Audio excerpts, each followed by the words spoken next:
Good evening. This is Gabriel Jack. Welcome to BJC Mitzvah Day, number 46, part 2. Mitzvah Day keeps us on its way.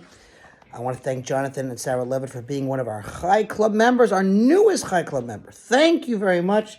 And once again, our mitzvah is dedicated to our holy soldiers, the idea of soldiers that you continue to be successful in eradicating all evil, Hamas, Hezbollah, and a refuah shlema, speedy healing for all those who are injured, hostages returned, and let's just have shalom and peace amongst the Jewish people. Okay, continuing with this beautiful mitzvah, the prohibition to diminish the mandated provision of food, clothing, and marital relations.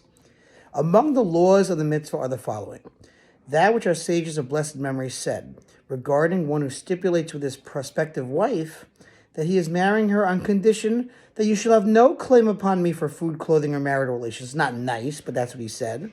I.e., that he shall be free from fulfilling these marital obligations. What the law is in that case.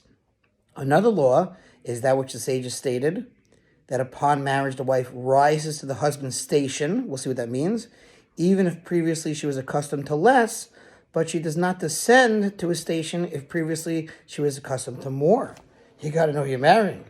She might need a lot, folks. And therefore, where the husband has a higher financial standing than his wife's former standing, as in the case of the former maidservant, we reckon the level of her claim to food and clothing in accordance with his economic level. Yet another law is the subject of the different frequencies of regular marital relations that are obligatory upon various categories of people, which are determined according to the strenuousness of the husband's occupation, to the point that the sages of blessed memory have said that the frequency of marital relations in which a sailor is obligated is twice a year, and that of a camel driver is once a month, and that of a Torah scholar is once a week, and it is proper for it to be on Friday night.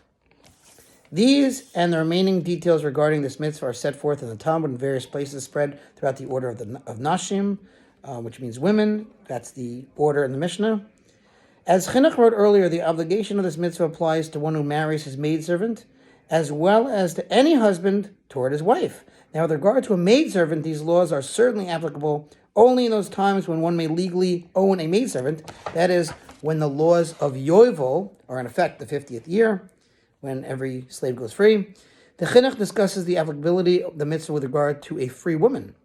This mitzvah applies with regard to a free woman in every location and in all times, and it is incumbent upon men. One who violates this mitzvah and willingly diminishes the provision of one of these three things for a wife, with the intent to cause her distress, has violated a mitzvah prohibition.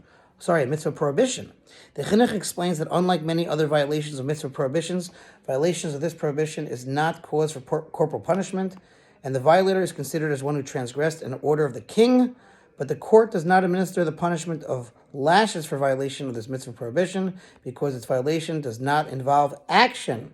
Interesting. You think it does, but he says it doesn't. It says here, as Chinuch has mentioned numerous times, the punishment of lashes is not administered for violations of prohibitions that do not involve action, such as this mitzvah, which is violated through inaction. There you go. Okay, thanks for listening. And to join our Chai Club member, we will share the link. Once again, thank you, Jonathan and Sarah, for starting us off. Until tomorrow.